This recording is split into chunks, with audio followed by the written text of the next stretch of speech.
come. So let's jump in. You mentioned Coastal Elite, one of the more successful programs, not just locally, but state. You sent a bunch of kids to college. I know we talk a lot about kids you have playing in college now. Yeah. How did you get into club ball, and how has that affected the development or the growth of your high school program? Yeah, so the only reason we started is because there was Mission Hills wasn't built at the time. It was just San Marcos High School. And at the time, San Marcos, it was on the boys' side. San Marcos boys were atrocious. They were like 4-20. It was awful. So we came back in town. Me and my buddies that we went to school at San Francisco State together. Myself, Dante Carey, and Chris Fedley. And so we're like, let's just start with one team. Let's get these guys together that are going to San Marcos High School, and let's train them and let's get them playing and yada yada yada. So we did that, and it just grew from there. And then we ended up having 2 teams and 4 teams, then 10 teams, then 20 teams, then 30 teams. And so, we did that, and it's really helped the community where I think San Marcos is a basketball community now, where it was never really thought of that. You know what I mean? Now you have San Marcos and Mission Hills, and especially for quite a while, the San Marcos and Mission Hills boys game, the environment was second to none, and the talent level was incredible. So that's how we kind of got into it, and it was kind of like it wasn't like we had this grand thing that we're going to start this club and it was more so we just want to get these kids ready because we got done playing out of college, we're like, what, let's come back and do this. So it just kind of blew from there, and we got the club game. It was awesome, man. I loved it. It was a lot of fun. There was a lot less teams, so you had actually guys that can really coaching.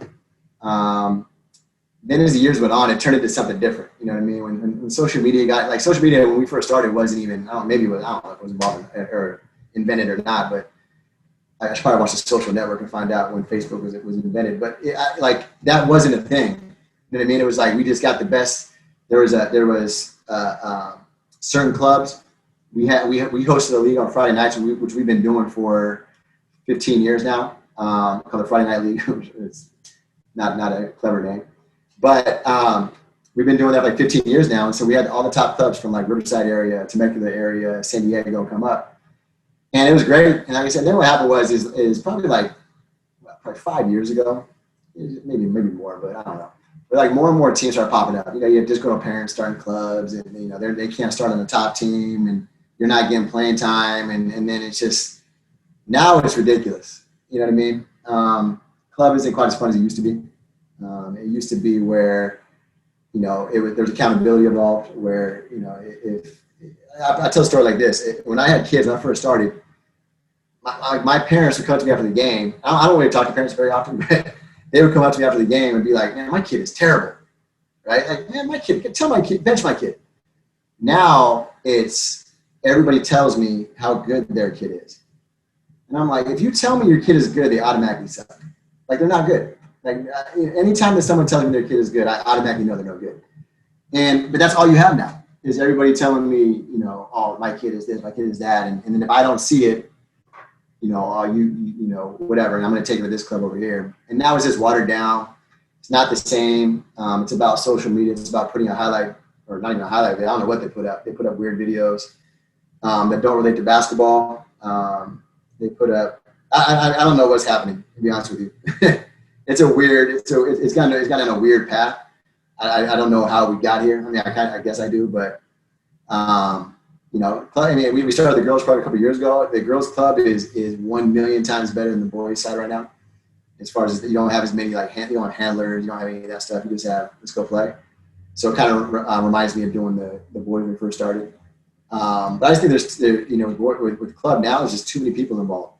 There's just too much. There's just too many teams, too many guys that don't know what they're doing, teaching the kids the wrong thing, worried about winning a 5th grade game. I'm competitive, as you know, Haas. I don't want to lose in anything. I don't want to lose in a video game. I don't want to lose in anything. But at the same time, the goal should be to get your kids ready for high school.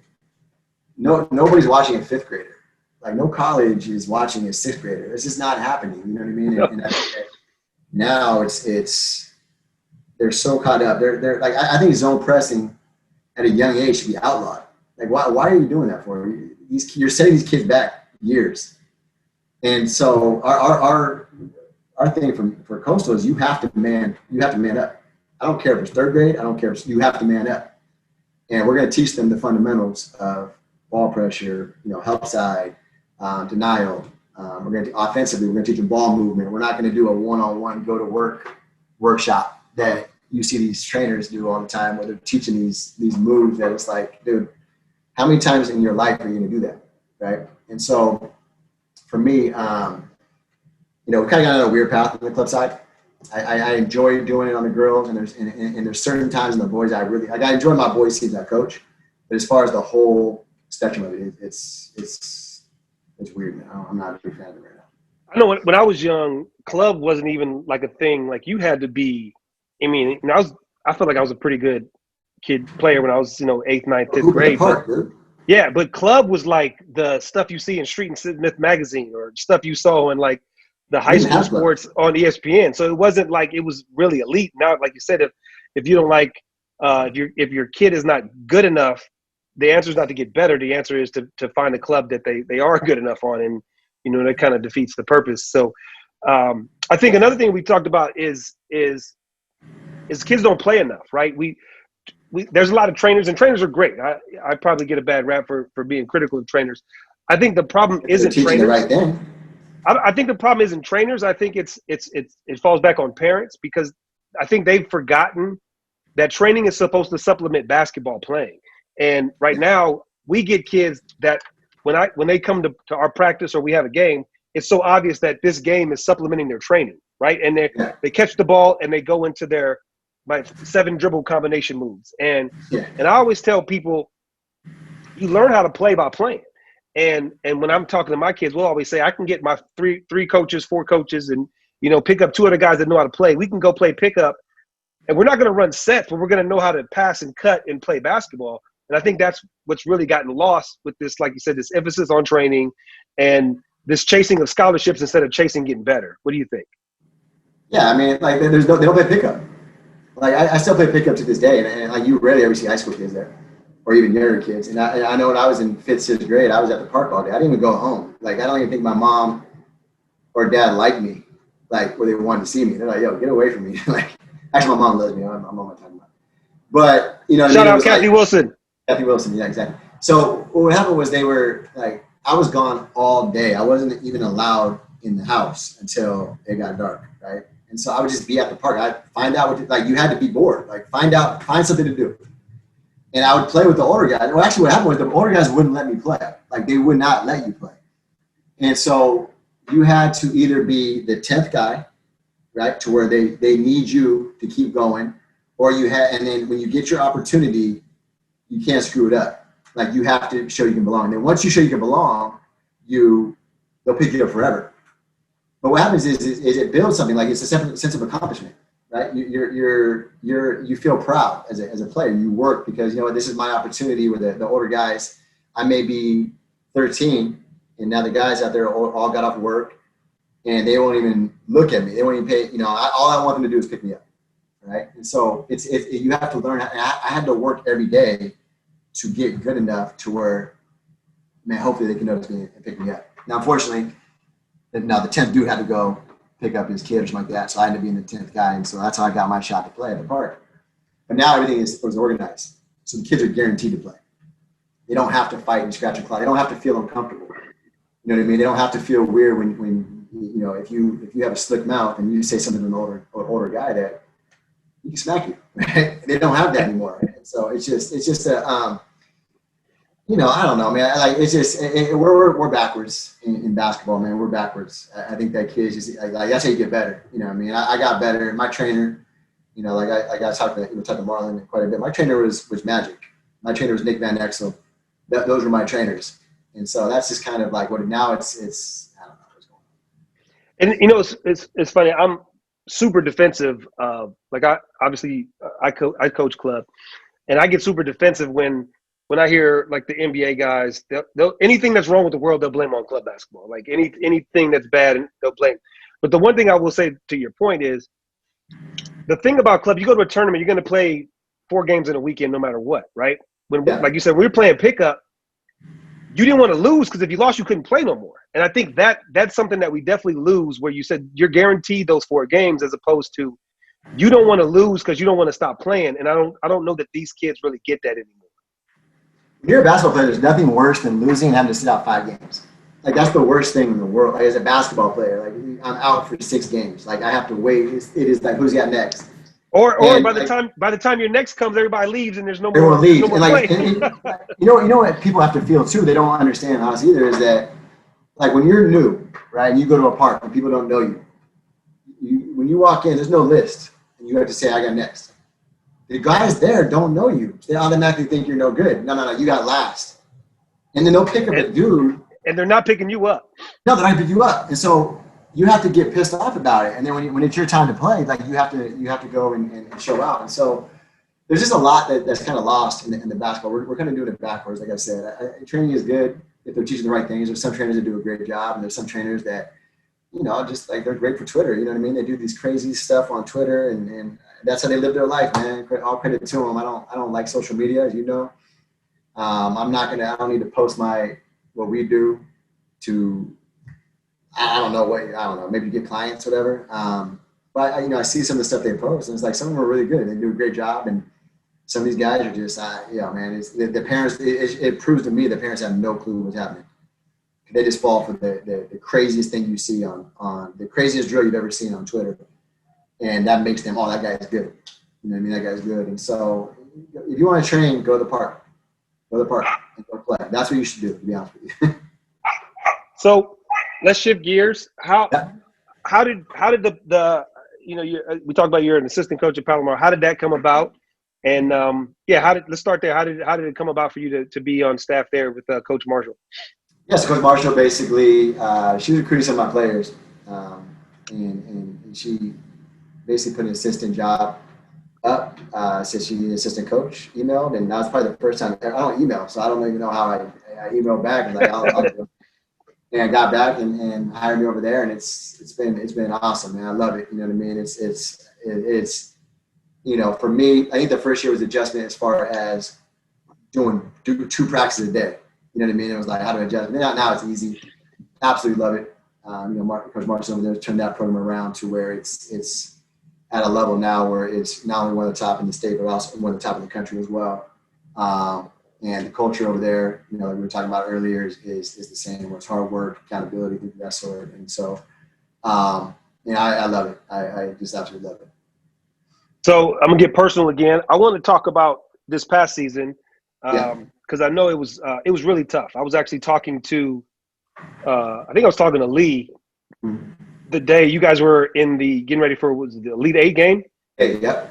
Yeah. Yep. So I was talking to Lee, and you guys were literally getting ready to get on the bus. So kind of talk about how that whole thing went down from getting ready to play an Elite 8 game to finding out it's all over. Yeah, so we had a really special team last year. It's a special group. You know what I mean? That it was more so like the sum of our parts, kind of like, I'm still saying, I'm always messed up, and some of the parts is greater than the individual, whatever. I screwed that up, but we had a great group to where we had a good veteran group with sprinkled in with a couple of young girls in there, and they were extremely focused.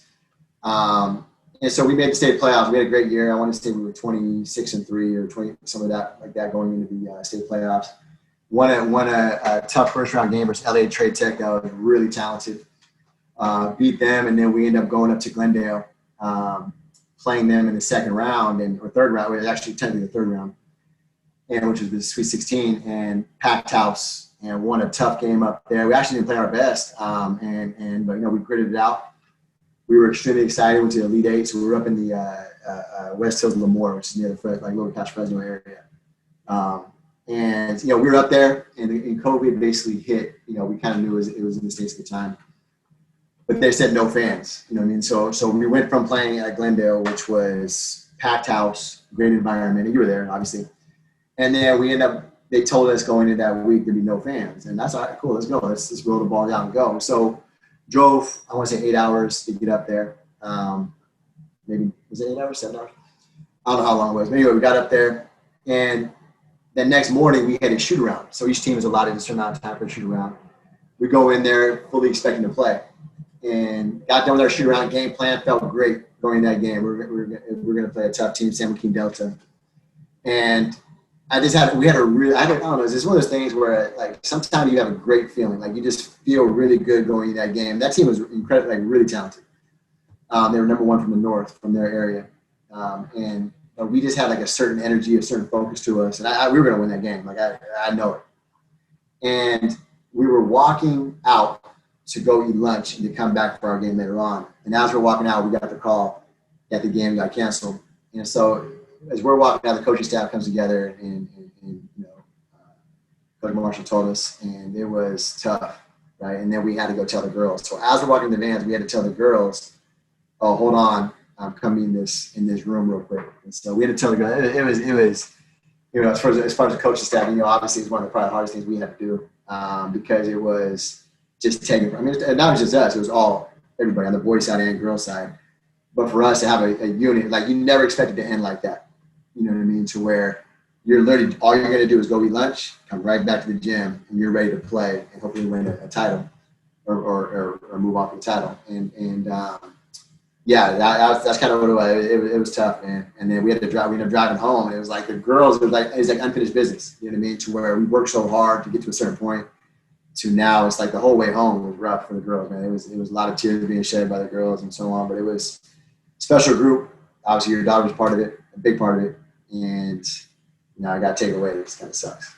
So how do you balance the two? I know it's got to be. I know you said it was hard at first, but how do you balance the two? Because it's not like you're just average programs. Each your high school team and obviously Palomar, they're both at the top tier. So how do you manage that? I don't know. I think it's just kind of like it's kind of what we do. It's kind of easy. You know what I mean? It's not. It to me, it's like this is my schedule. This is what I do. We have this today with Palomar. I mean, I guess probably the hardest thing is just like on game days. Let's say Palomar has a game out of the area, and Mission, I have to practice that again the next day, so I can't cancel practice. So what we'll do is we'll go at 5 a.m. We'll go at 5:30 a.m. And so the hard part probably waking up at 4:45 is probably the most difficult part, but.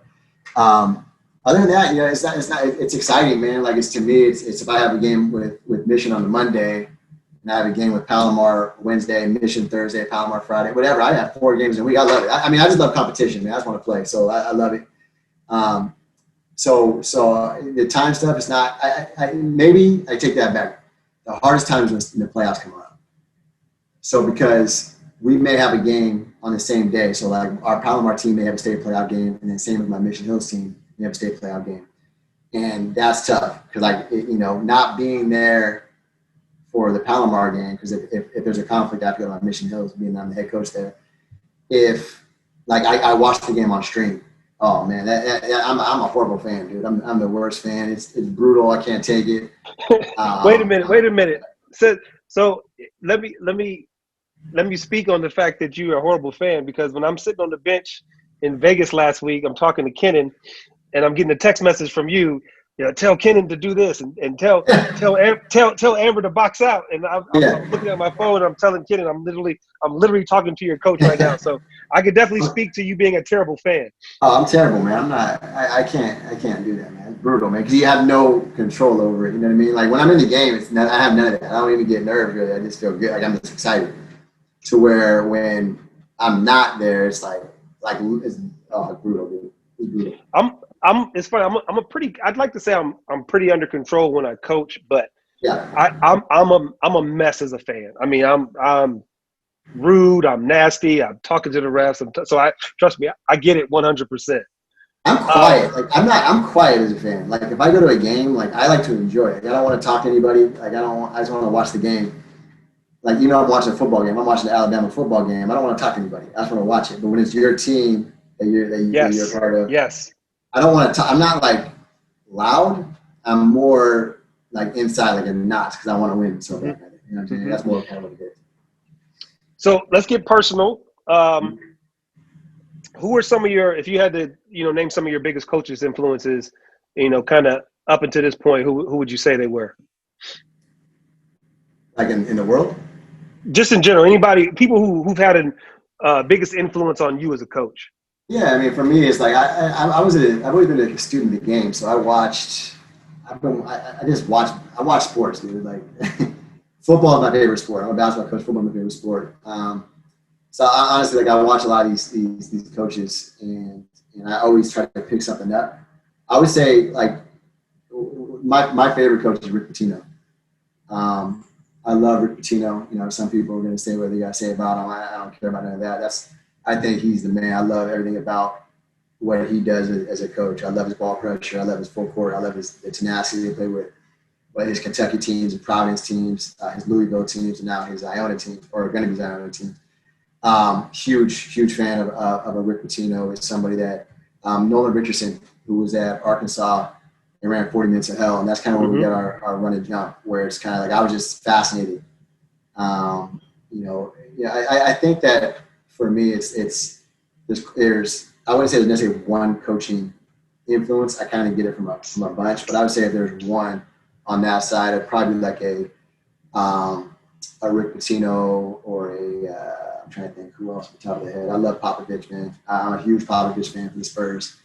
Kind of guys like that. I love Doc Rivers at the timeouts, stuff he does. So, who are some of the coaches right now that, and I know this is tough because again we speak to the confidence, but so who are some of the coaches now that are, would you say maybe toughest to prepare for, or I know nobody keeps you up at night, but what coaches would you say kind of challenge you right now? Yeah, I mean, there's quite a few. I mean, you talking about high school or JC or high school? Yeah, high school. I mean, quite a few locally. I mean, it depends on I play a lot of out of section teams too that do a good job. But I say the top teams here, in San Diego. Obviously, play La Jolla Country Day with Terry Bamford does a great job pre-gaming, or her game planning and going into games. Her team's always getting fundamentally sound, and they're gonna do a great job, run their stuff great. Marlon's going to make it. Marlon does a great job of finding out what your girls' weaknesses are and trying to exploit that and making your girls make decisions on the court. Triss has done a great job over at Bonita Vista. You have Robbie. I think Robbie does a great job at Mount Miguel as far as maximizing what he has talent-wise, but also he runs stuff. He gets his best players in position to be successful. I would say around there. Then you have the North County coaches that are tough. I'm in a new league this year, but I know Bob at Western does a great job. Jay Truesdale is going to jump in. Jay Truesdale is going to switch defenses 6 times in the possession over at Poway, and so you have to game plan and do things. And so, quite a few coaches I would say that kind of they make it difficult for you, and they're going to make you have to prepare for them. So, give me 4 or 5 kids.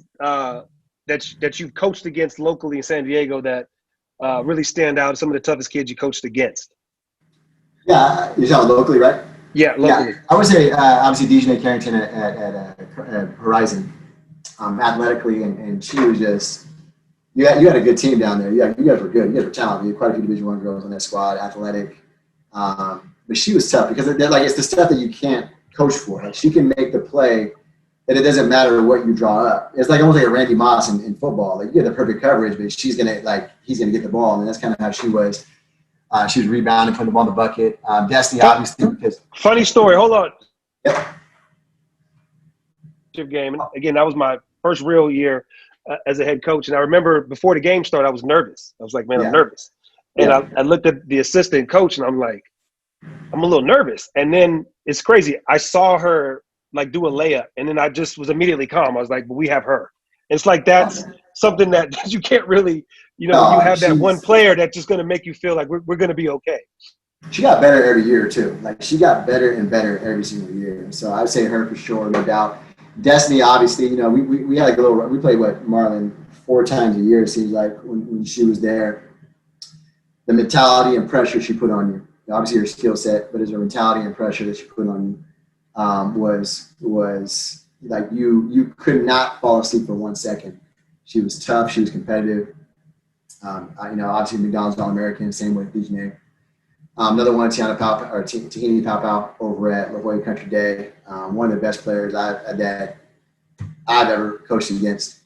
As far as her IQ, her skill level, she's just phenomenal. You know what I mean? Unfortunately, she missed the first 2 years because of injury. But I would definitely say those 3 off the top of the head. I'm trying to think of anybody else off the top. Oh, there's a sleeper one. There's a girl at Mount Carmel. We played them back-to-back in the championship. Is Ali Engelhardt. she was inside outside. Like she wasn't. I wouldn't say she was on the level of those girls, but she was. He ran stuff for her, and he put her in such good position that it was like she was the nightmare because she put so much pressure on you. So I would say probably those four. I'm sure I'm missing somebody, but Always. That's what it is. Yeah, I remember we played against her senior year that year. You guys played them in the championship. She busted us up. Sierra Campusano at Torrey Pines. My fault. Was a monster. Sierra Campusano at Torrey Pines, dude. In the post, she was a stud. So that's one of them. Marlon and I talk about her a lot. I feel like she's another one like Kayla that, because it was so much talent, we had a run of All-Americans that she kind of get lost in the shuffle of somebody. Oh, dude, she was good, man. She could flat out score the rock. Yeah, we couldn't stop her. I think she had 40 on us. I mean, we won, and Kayla had a great game, but like at that time we were a really good defensive team, like lockdown, and we couldn't check her. She was phenomenal. This will be a tough one because I know how serious you are about your movies. Favorite basketball movie? I'm gonna say White Man Can't Jump. I like He Got Game. I like Hoosiers, man. Like I don't know, I like Hoosiers. Dude. I like it. So I'm gonna say White Man. I love White Man Can't Jump though. I love that movie. I probably should have been that movie.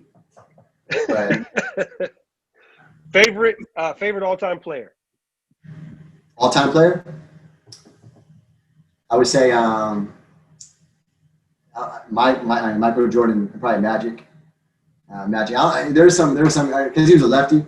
I was like, I wanted to be Nick Van Exel for like there was like a 5 Cincinnati in the Lakers. Like I wanted to be Nick Van Exel because I practiced his step back all day. And I was like, I thought he was like the best, and I wanted to be. But I would say Magic and Michael. You can't tell me anything about Michael. I don't want to hear anything. No one better bring any argument. If you do, I'm not gonna talk to you. He's the best.